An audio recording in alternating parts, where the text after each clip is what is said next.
सनातन धर्म ज्ञान गंगा चैनल में आप सभी का स्वागत है। मेरे प्यारे कृष्ण भक्तों, आप सभी को जय श्री कृष्णा। श्री भगवान आप सभी का जीवन आनंदमय, मंगलमय, भक्तिमय तथा धर्म पथ पर अग्रसर करें, ऐसी मेरी श्री भगवान जी से प्रार्थना है। मेरे प्यारे कृष्ण भक्तों, सनातन धर्म ज्ञान गंगा चैनल में आज हम श्रीमद् भगवद गीता के अध्याय 4 के श्लोक 26 को भगवान श्री कृष्ण जी की कृपा से सरल रूप में समझने का प्रयास करते हैं। जय श्री कृष्णा। मेरे प्यारे कृष्ण भक्तों, श्रीमद् भगवद गीता के अध्याय 4 के श्लोक 26 में हमारे परमात्मा भगवान श्री कृष्ण जी अवतार में हम सब मनुष्य के कल्याण के लिए बहुत ही सुंदर संदेश दे रहे हैं। श्री भगवान कर्म योग के विषय में बता रहे हैं कि अन्य योगी जन श्रोत आदि समस्त इंद्रियों को संयम रूप अग्नियों में हवन किया करते हैं और दूसरे योगी लोग शब्द आदि समस्त विषयों को इंद्रिय रूप अग्नियों में हवन किया करते हैं। मेरे प्यारे कृष्ण भक्तों, आइए इस श्लोक के गूढ़ अर्थ को समझते हैं। जय श्री कृष्णा।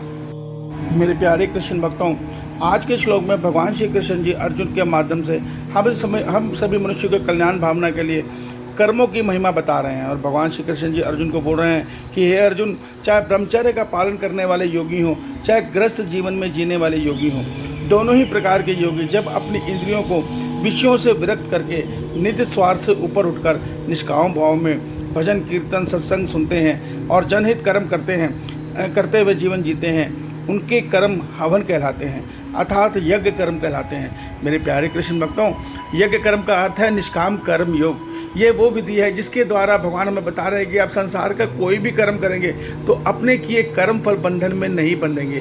तो एक रहस्य को समझिए। भगवान कहते हैं जब जब कोई भी, चाहे वो भक्ति हो, चाहे वो तप हो, चाहे वो तपस्या हो, चाहे वो कोई भी संसारिक कर्म है, अगर उसमें फल इच्छा जुड़ गई, संसार की भौतिक इच्छा जुड़ गई, तो वो कर्म का कर्म फल बंधन हमारी जीवात्मा में लग जाता है, बंध जाता है और वो हमें भोगना ही पड़ता है।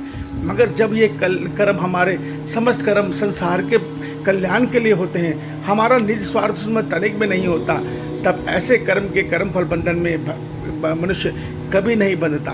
तो भगवान का संदेश यही है कि चाहे आप कर्म योगी हैं, चाहे आप गृहस्थ आश्रम में रहते हैं, चाहे आप सन्यासी हैं, ब्रह्मचर्य का पालन करने वाले, आपके कर्म सदैव हवन कर्म होने चाहिए, यज्ञ कर्म होने चाहिए, अर्थात निस्वार्थ में नहीं होने चाहिए, निज सुख लाभ के लिए नहीं होने चाहिए, जनहित में, संसार हित में, सबका हित करने वाले भाव में होने चाहिए। मेरे प्यारे कृष्ण भक्तों, ये बहुत सुंदर भाव है। इस भाव में अगर संसार आ जाए तो वास्तव में इस संसार में सत्य की स्थापना हो जाएगी।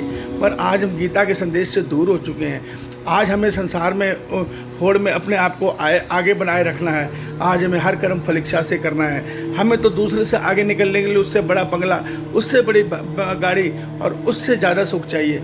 मगर इसके परिणाम में हो क्या रहा है? संसार में बेचैनी, दंगे, फसाद, पाप, अनाचार बढ़ता ही जा रहा है। क्यों? क्योंकि ये सब फल इच्छा के कर्म हमारे अंदर राजस और तामस गुण बढ़ा रहे हैं, जिसके कारण संसार विनाश की ओर बढ़ रहा है। तो भगवान हमें कल्याण का मार्ग बता रहे हैं, संसार के कल्याण का मार्ग बता रहे हैं। आप इसको ध्यान से सुनिए, मनन कीजिए और केवल निष्काम कर्म योग में जीवन जिए। इसी में हम सबका कल्याण है।